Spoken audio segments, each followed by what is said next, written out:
നമസ്കാരം friends, family on വീൽസിന്റെ മറ്റൊരു വീഡിയോയിലേക്ക് എല്ലാവർക്കും സ്വാഗതം.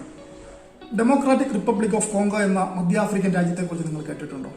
പണ്ട് ഈ രാജ്യം അറിയപ്പെട്ടിരുന്നത് സയർ എന്ന പേരിലാണ്. ഈ രാജ്യത്തുള്ള സജീവ അഗ്നിപർവ്വതമായ നൈറഗോങ്കോയിലേക്ക് നടത്തിയ ട്രക്കിങ്ങിന്റെ വിശേഷവുമായിട്ടാണ് ഇന്ന് ഞങ്ങൾ വന്നിരിക്കുന്നത്. മധ്യ ആഫ്രിക്കയിൽ രണ്ട് കോങ്കോകളാണ് ഉള്ളത്. ഒന്ന് റിപ്പബ്ലിക് ഓഫ് കോങ്കോ, മറ്റൊന്ന് democratic republic of Congo. Nile നദിക്ക് ശേഷം രണ്ടാമത്തെ നീളം കൂടിയ നദിയായ കോങ്കോ റിവർ ഈ രണ്ട് രാജ്യങ്ങളിൽ കൂടിയാണ് ഒഴുകുന്നത്. റുവാണ്ടയിലും കോങ്കോയിലുമായി സ്ഥിതി ചെയ്യുന്ന കിവു തടാകത്തിൽ 2018 ഒരു ബോട്ടിംഗ് നടത്തുകയുണ്ടായി. അപ്പോഴാണ് 20 കിലോമീറ്റർ അകലെയായി കോങ്കോയിലെ ഗോമയിൽ സ്ഥിതി ചെയ്യുന്ന ഗിറഗോങ്കോ എന്ന സജീവ അഗ്നിപർവ്വതം കാണുവാൻ കഴിഞ്ഞത്. ലോകത്തിലെ ഏറ്റവും വലിയ ലാവാ തടാകത്തോടു കൂടിയ നൈറോങ്കോ അഗ്നിപർവ്വതം കോങ്കോയിലെ പ്രധാന ടൂറിസ്റ്റ് അട്രാക്ഷനുകളിൽ ഒന്നാണ്. ലോകത്തിന്റെ നാനാഭാഗത്തു നിന്നും ടൂറിസ്റ്റുകൾ ഇത് ട്രക്ക് ചെയ്യാനായി എത്താറുണ്ട്. ഈ ട്രക്കിങ്ങിനെ കുറിച്ചുള്ള കൂടുതൽ അന്വേഷണം കൊണ്ടുചെന്നെത്തിച്ചത് കോങ്കോ ഗവൺമെന്റുമായി ചേർന്ന് പ്രവർത്തിക്കുന്ന വിസ്റ്റ് വിരുഗ എന്നൊരു ഓർഗനൈസേഷനാണ്. ഇവരുമായി ചേർന്ന് ഞാൻ 2020 ഫെബ്രുവരി മാസം നടത്തിയ ട്രക്കിങ്ങിന്റെ വിശേഷങ്ങളിലേക്ക് കടക്കാം. ഉഗാണ്ടയിലെ എൻഡബയിൽ നിന്നും വിമാനത്തിൽ റുവാണ്ടയിലെ കിഗാളിയിൽ എത്തിച്ചേർന്നു. റുവാണ്ടയിൽ ഇപ്പോൾ ഇന്ത്യക്കാർക്ക് ഓണറേബിൾ വിസ ലഭ്യമാണ്. $70 കൊടുത്ത് മൾട്ടിപ്പിൾ എൻട്രി വിസ എടുത്തു. അവിടുന്ന് ഒരു ടാക്സിയിൽ കോങ്കോയുടെ അതിർത്തിയിൽ സ്ഥിതി ചെയ്യുന്ന ഗിസെനി എന്ന സ്ഥലത്തേക്ക് തിരിച്ചു. കോങ്കോയിലും റുവാണ്ടയിലുമായി കിടക്കുന്ന കിവു തടാകത്തിന്റെ കരയിൽ സ്ഥിതി ചെയ്യുന്ന കൊച്ചു പട്ടണമാണ് ഗിസെനി. ഈ തടാകത്തിൽ ധാരാളമായി കാണുന്ന സാംബാസ എന്ന മീൻ വളരെ പ്രശസ്തമാണ്. ഇത് വേറൊന്നുമല്ല, നമ്മുടെ നെത്തോലിയാണ് സാധനം. ഗിസെനിയിലെ രാത്രി താമസത്തിന് ശേഷം അതിരാവിലെ 7 മണിയോടുകൂടി കോങ്കോയുടെ അതിർത്തിയിൽ എത്തിച്ചേർന്നു. ഇമിഗ്രേഷൻ ഫോർമാലിറ്റികൾക്ക് ശേഷം കോങ്കോയുടെ മണ്ണിൽ ഗോമയിൽ കാലുകുത്തി. ധാരാളം പ്രകൃതി വിഭവങ്ങൾ കൊണ്ട് അനുഗ്രഹീതം ആണെങ്കിലും രാഷ്ട്രീയപരമായ അരക്ഷിതാവസ്ഥകൾക്ക് എന്നും പ്രശസ്തമാണ് കോങ്കോ. ഏകദേശം 2 മില്യൺ ജനങ്ങൾ അധിവസിക്കുന്ന പട്ടണമാണ് ഗോമ. ഇമിഗ്രേഷൻ ഓഫീസിനോട് ചേർന്ന് തന്നെയാണ് വിസിറ്റ് വിരിങ്കയുടെ ഓഫീസ്. കുറച്ച് സമയത്തിനുള്ളിൽ ട്രക്കിങ്ങിന് ബുക്ക് ചെയ്തിരുന്ന സഹയാത്രികരും എത്തിച്ചേർന്നു. ഗോമയിൽ നിന്നും 20 കിലോമീറ്റർ ദൂരമുണ്ട് അഗ്നിപർവ്വതത്തിന്റെ ചുവട്ടിലേക്ക്. മുൻപിലും പിറകിലും പട്ടാള അകമ്പടിയോടുകൂടിയാണ് യാത്ര. ഈ യാത്രയിൽ തടികൊണ്ടുണ്ടാക്കിയ ചുക്കുടു എന്നറിയപ്പെടുന്ന ധാരാളം ബൈക്കുകൾ കാണുവാൻ കഴിഞ്ഞു. എല്ലാം ഒരു മിനി ലോറിയിൽ കയറ്റുവാനുള്ള സാധനങ്ങളുമായാണ് യാത്ര. 2002 ഈ അഗ്നിപർവ്വതം പൊട്ടിയപ്പോൾ ഉണ്ടായ ലാവയുടെ അവശേഷിപ്പുകൾ റോഡിന് ഇരുവശവും കാണാം. മിക്ക വീടുകളും നിർമ്മിക്കാൻ ഉപയോഗിച്ചിരിക്കുന്നത് ഈ ലാവയിൽ നിന്നും ഉണ്ടായ കല്ലുകൾ ആണ്. രാവിലെ 10 മണിയോടുകൂടി ട്രക്കിംഗ് ആരംഭിച്ചു. ഞങ്ങൾ 30ഓളം യാത്രികരെ കൂടാതെ ഒരു ടൂർ ഗൈഡും 2 കുക്കും പോട്ടർമാരും 4 മിലിറ്ററി ഗാർഡുമാരും ആണുള്ളത്. 6000 അടി ഉയരത്തിൽ നിന്നും 11380 അടി ഉയരത്തിലേക്കാണ് കയറ്റം. സാധാരണ 5 മുതൽ 6 മണിക്കൂറാണ് കയറാനായി വേണ്ടി വരിക. ആദ്യത്തെ 1 മണിക്കൂർ യാത്ര ചെറിയ വനത്തിലൂടെയാണ്. ഒട്ടും വിഷമകരമല്ലെന്ന് പറയാം. പിന്നീട് കയറ്റം ആരംഭിക്കുകയായി. ലാവ ഒഴുകിയപ്പോൾ ഉണ്ടായ ഉരുണ്ട കല്ലുകൾക്ക് മുകളിലൂടെയുള്ള യാത്ര ശരിക്കും വിഷമകരം തന്നെയാണ്. കൂടെ ഉണ്ടായിരുന്ന വെള്ളക്കാരൊക്കെ ഒരു ആയാസവും കൂടാതെ മല കയറുമ്പോൾ ഞാൻ ശരിക്കും കഷ്ടപ്പെട്ടു. ഇടയ്ക്ക് വെച്ച് നിർത്തേണ്ടി വരുമോ എന്ന ചിന്ത പോലും മനസ്സിൽ കൂടി കടന്നുപോയി. എങ്കിലും സധൈര്യം ഞാനും ഗൈഡും കൂടി സാവധാനം 4ാമത്തെ വിശ്രമ കേന്ദ്രത്തിൽ എത്തിച്ചേർന്നു. ഇതിനിടയിൽ ഞാനും ഡാനിയൽ എന്ന ഗൈഡും വളരെ നല്ല സുഹൃത്തുക്കൾ ആയി കഴിഞ്ഞിരുന്നു. ഉയരക്കൂടുതൽ കൊണ്ടുള്ള തണുപ്പും അന്തരീക്ഷത്തിലെ ഓക്സിജന്റെ കുറവും ശരിക്കും തളർത്തി. അവസാനത്തെ 1 മണിക്കൂർ ചെങ്കുത്തായുള്ള കയറ്റമാണ്.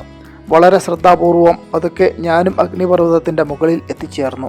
സമയം വൈകുന്നേരം 4:30 ആയിരുന്നു. അപ്പോൾ അഗ്നിപർവ്വത മുഖത്തിന്റെ ആദ്യ കാഴ്ച തന്നെ എൻ്റെ തളർച്ചയും മടുപ്പുമെല്ലാം പാടെ മാറ്റിക്കളഞ്ഞു. ക്രേറ്ററിൽ നിന്നും ഏകദേശം 900 മീറ്റർ താഴെയായി സ്ഥിതി ചെയ്യുന്ന ലാവാ തടാകം ഞാൻ ഇതുവരെ കണ്ട കാഴ്ചകളിൽ നിന്നെല്ലാം വളരെ വ്യത്യസ്തം ആയിരുന്നു. കുറച്ചുനേരം ഫോട്ടോയൊക്കെ എടുത്ത ശേഷം എനിക്കായി അനുവദിച്ച ടെൻറ്റിലെത്തി ഡ്രസ് മാറ്റി തണുപ്പിനെ പ്രതിരോധിക്കുന്ന സ്വെറ്റർ എടുത്തിട്ടു. ഉയരക്കൂടുതൽ കാരണം 2 ഡിഗ്രി ആയിരുന്നു അപ്പോൾ തണുപ്പ്. എല്ലാവരും ഭക്ഷണവും കഴിച്ച് വീണ്ടും അഗ്നിപർവ്വത മുഖത്തെത്തി. അന്തരീക്ഷത്തിലെ വെളിച്ചം കുറഞ്ഞപ്പോൾ മറ്റേതോ ലോകത്തെത്തിയ പ്രതീതി. ഒരു വിടവിൽ കൂടി ഭയാനകമായ ശബ്ദത്തോടുകൂടി ലാവയും പുകയും ചീറ്റി തെറിച്ചുകൊണ്ടിരിക്കുന്നു. അടുത്തു തന്നെ തിളച്ചു മറിയുന്ന ലാവാ തടാകം. ഒരേ സമയം ഭീതിയും അത്ഭുതവും ആകെ കൂടി പറഞ്ഞറിയിക്കാൻ പറ്റാത്ത അവസ്ഥ.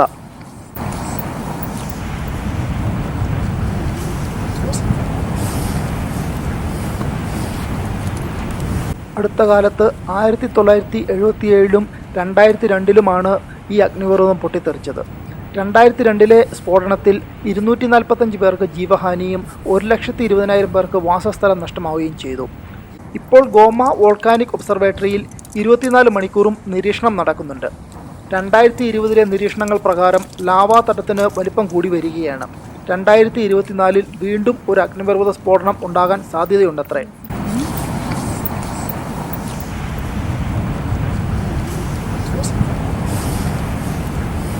കോങ്കോയിലെ ഗോമയിലും റുവാണ്ടയിലെ ഗിസെനിയിലും മറ്റുമായി ലക്ഷക്കണക്കിന് ആളുകളാണ് ഈ അഗ്നിപർവ്വതത്തിൻ്റെ ഭീതിയിൽ കഴിയുന്നത്.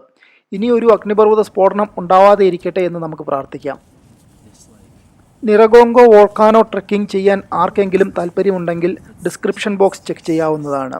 ഈ ട്രെക്കിംഗ് നടത്തുന്ന സമയത്ത് യൂട്യൂബ് ചാനലിനെ കുറിച്ച് ഒരു പ്ലാനും ഉണ്ടായിരുന്നില്ല. അതിനാൽ തന്നെ അഗ്നിപർവ്വത മുഖത്തു നിന്നുള്ള വീഡിയോകൾ മാത്രമാണ് പകർത്തിയതും.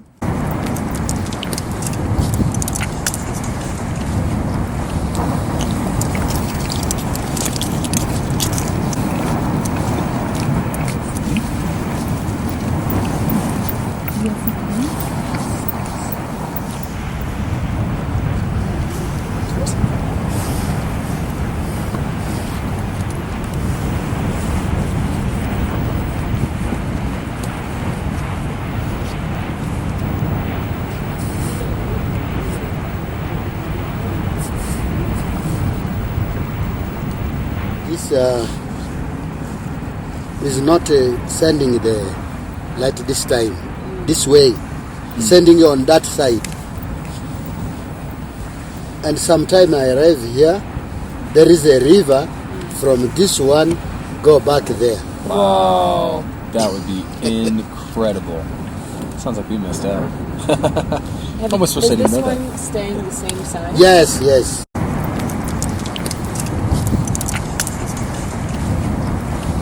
രാത്രി വൈകിയാണ് കിടന്നതെങ്കിലും രാവിലെ നേരത്തെ തന്നെ ഉണർന്ന് മനോഹരമായ സൂര്യോദയത്തിന് സാക്ഷ്യം വഹിച്ചു.